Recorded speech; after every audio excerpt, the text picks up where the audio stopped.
नमस्कार, कैसे हैं आप सब। आशा करता हूँ सब मस्त होंगे। दोस्तों, यदि आपने टमाटर की फसल लगाई हो या फिर बैंगन की फसल लगाई हो या फिर मिर्च या शिमला मिर्च, पहले तो रेट ठीक थे मगर अभी के समय पर रेट काफ़ी कम हो चुके हैं। ये बहुत ही चिंताजनक विषय है। मैं आपको बता दूं कि ये समस्याएं तो साथ में थी ही, मगर एक समस्या और हमारी दरवाजे पर खड़ी है और वो समस्या है ठंड, पाला पड़ना। और ये समस्या जब भी आती है तो मैं आपको बता दूं कि बहुत ही तबाही लाती है। यदि आपने ठंड में फसल को नहीं बचाया तो फिर काफ़ी दिक्कत आपको होती है। तो ठंड से बचना बहुत ही आसान है, इतना कठिन भी नहीं है यदि आप प्रिवेंटिव रूप से कुछ करते हैं तब।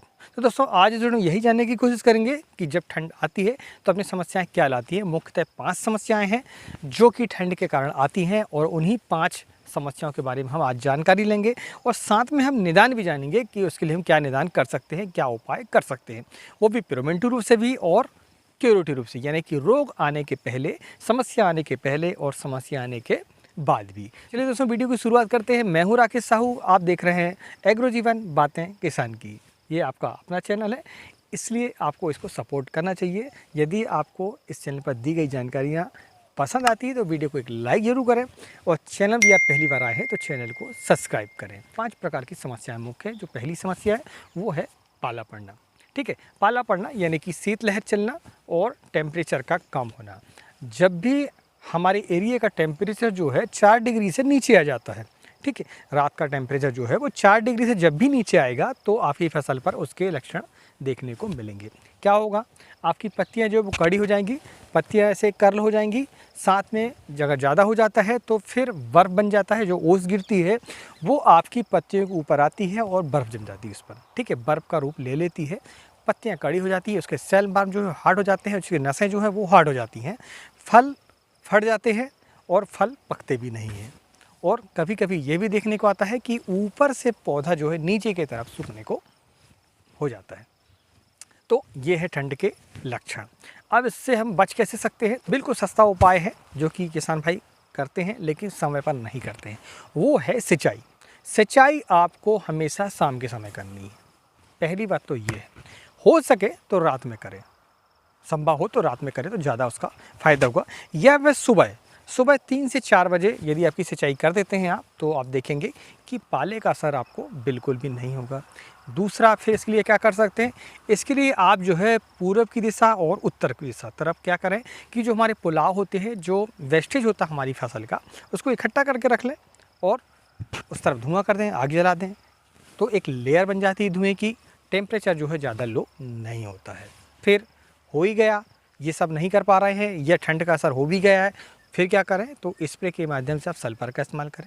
जो 80% 90% वाला सल्फर आता है पाउडर फार्म वाला, उसका भी इस्तेमाल कर सकते हैं। इसकी जो मात्रा है 1 ग्राम से लेकर 2 ग्राम तक आप इस्तेमाल कर सकते हैं। यदि आपकी स्टेज फ्लावरिंग की है तो फिर क्या करें, लिक्विड वाले सल्फर का इस्तेमाल करें। लिक्विड वाले सल्फर की स्प्रे करने से आपकी जो फ्लावर ड्रॉपिंग है वो नहीं होगी और फसल पर गर्मी हो जाएगी। दूसरा, आप ड्रिप के माध्यम से भी लिक्विड वाले सल्फर का इस्तेमाल करके पौधे को जड़ों के माध्यम से भी गर्म रख सकते हैं। मैं आपको बता दूं, लेकिन सबसे अच्छा जो और सटीक उपाय है वो है सिंचाई। जब आप मिट्टी पर पानी देते हैं तो टेम्परेचर जो है बना रहता है, पौधे पर नमी बनी रहती है, पौधा पानी को लेते रहता है, अवशोषित करते रहता है, तो पानी वहाँ पर रहता है, तो उससे जो टेम्परेचर है वो मेंटेन होते रहता है। अब हम बात करते हैं दूसरी समस्या। दूसरी समस्या है दोस्तों माइट। ठंड आई, माइट आई, इस बात को आपको ध्यान रखना है। तो माइट जब भी आती है, वो जो समय होता है वो होता है दिन का टेम्परेचर थोड़ा सा ज़्यादा, जो कि नवंबर का महीना और अक्टूबर का महीना, और रात का टेम्परेचर कम और मौसम पर आर्द्रता की कमी। ठीक है, ये जो 3 पॉइंट हैं ये आपका अगर होते हैं तो माइट आ जाती है। माइट को जानना कैसा है, माइट को जानने के लिए आपको पत्तियों के पीछे देखना है।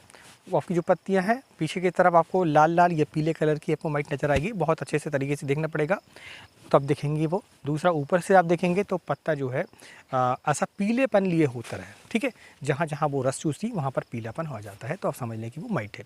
अब इसका उपाय क्या करें, उस उपाय करने के लिए सिंपल है। यदि आप सल्फर का इस्तेमाल करते हैं तो भी माइट जाती है, क्योंकि वो सल्फर जो है माइटीसाइड का भी काम करता है, साथ में फंगीसाइड का भी काम करता है। एक तो ये हुआ। सल्फर के लिए मैं आपको बता दूं, सल्फर हमारे 3 पॉइंटों पर अच्छे से काम करेगा, वो मैं आगे आपको बताऊंगा। 2 पॉइंट तो भी हो चुके हैं आपके, माइट और पाला पड़ना, 1 पॉइंट और रह गया आपका। उस पर भी सल्फर जो है बहुत काम की चीज़ है। माइटली सल्फर का स्प्रे कर सकते हैं और साथ में यदि आप चाहें तो ओबेरॉन का भी इस्तेमाल कर सकते हैं। ओबेरॉन की जो मात्रा है वो 1 ml प्रति लीटर के हिसाब से, यानी कि 20 लीटर की टंकी है तो 1 ml के हिसाब से 20 ml होता है, और 15 लीटर की टंकी यदि है तो 15 ml, 200 लीटर की टंकी है तो 200 ml। सिंपल सा गणित है। मैं आपको जब ml की बात करता हूँ तो इस तरफ से आप हिसाब लगा लें। तो आप ओबेरॉन का इस्तेमाल कर सकते हैं। दूसरा आप जो है ओमाइट का इस्तेमाल कर सकते हैं 2 ml, ठीक है। इसकी मात्रा जो डबल हो जाएगी, 200 लीटर की टंकी पर 400 ml इसका इस्तेमाल करना पड़ेगा, 1 एकड़ पर 400 ml, ठीक है। आप इसके लिए और क्या कर सकते हैं, आप एवासिन की मात्रा इसके लिए इस पर कर सकते हैं। एवासिन की जो मात्रा है 10 ml आपको इस्तेमाल करना है 20 लीटर पानी पर, यानी कि 200 लीटर की टंकी पर आप जो है 100 ml का इस्तेमाल करेंगे। और जब आप एवासिन का इस्तेमाल करते हैं तो थ्रिप्स की मात्रा भी आपकी कंट्रोल हो जाती है और लीफ माइनर भी कंट्रोल हो जाता है। ये रही आपकी माइट की समस्या दूर हो गई आपकी। आप और भी कई टेक्निकल हैं, इनका भी आप इस्तेमाल करके कर सकते हैं। इंटरप्रेट भी आपका इसके लिए इस्तेमाल कर सकते हैं। हाँ, सल्फ़र तो आप कर ही सकते हैं, वो तो आपको सोने में से होगा क्योंकि 1 पंथ 2 काज होंगे उसके। तो तीसरा पॉइंट है दोस्तों पाउडरी मिल्डी।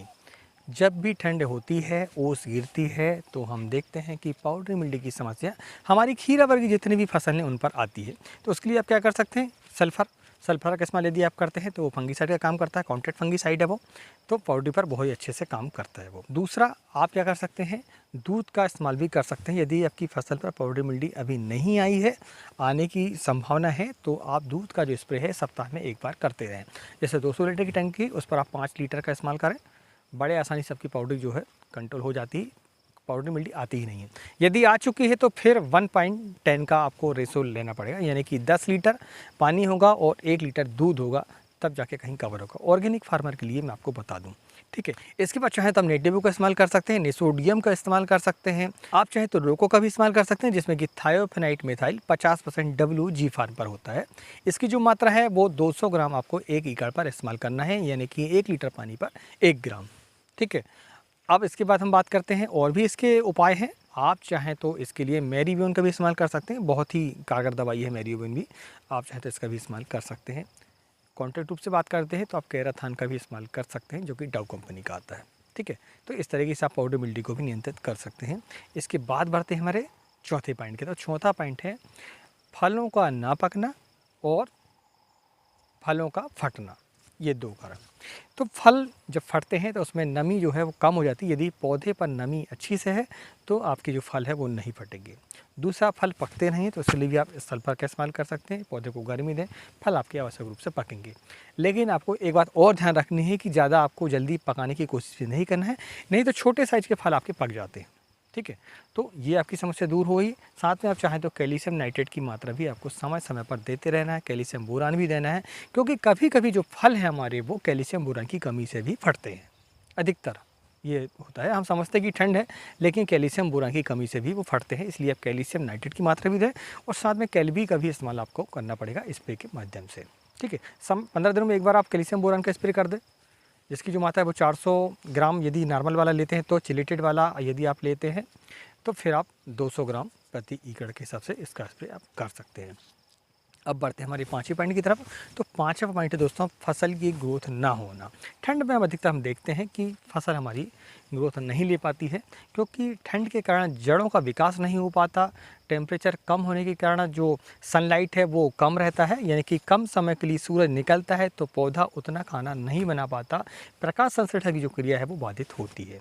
दिन छोटे होते हैं, रात बड़ी होती है, इसलिए पौधा ग्रोथ नहीं ले पाता। इसलिए उसको सल्फर की जो मात्रा है वो आपको कब देना होगा, बेसल डोज के रूप में। बेसल डोज के रूप में आप यदि जब भी आप बेड बनाते हैं उस समय पर सल्फर बेंजोएट जो आप बेसल डोज के रूप में देते हैं, कम से कम आपको 5 kg से लेकर 10 kg तक आपको सल्फर बेंजोएट की मात्रा उस पर देनी चाहिए, जहाँ पर भी आप सर्दी की फसल लगाने वाले हैं, जैसे गोभी वगैरह है या फिर आलू है, इन पर, ठीक है। तो आप देखेंगे कि ये जो समस्या आपकी कम होगी। दूसरा, आप जिब्रेलिक एसिड का इस्तेमाल कर सकते हैं अपनी फसल की बढ़वार के लिए। सल्फर का भी स्प्रे आप ले सकते हैं। जिब्रेलिक एसिड का इस्तेमाल आप कर सकते हैं। जिब्रेलिक एसिड को जब भी आप इस्तेमाल करें तो एक बात का आपको ध्यान रखना पड़ेगा कि जिब्रेलिक एसिड को पानी में नहीं मिलाया जाता। पहले आपको उसको एल्कोहल यानी कि शराब पर जो है उसको मिलाना पड़ता है, इसके बाद फिर उसको पानी में आप डाइल्यूट करेंगे। आप डायरेक्ट यदि जिब्रेलिक एसिड को पानी पर मिलाएंगे तो थोड़ी सी समस्या होगी, नहीं मिल पाता वो। जब भी स्प्रे करें तो पहले थोड़ी सी शराब ले लें और उसको मिला लें, इसके बाद फिर पानी पर डालें। ये आपको सावधानी बरतनी पड़ेगी। दोस्तों ये जानकारी आपको कैसी लगी हमें प्लीज़ कमेंट करके ज़रूर बताएं। यदि आपका कोई सवाल हो तो भी आप कमेंट के माध्यम से पूछ सकते हैं। दोस्तों मिलते हैं अगली वीडियो में, तब तक के लिए नमस्कार। जय हिंद, जय किसान, जय जवान।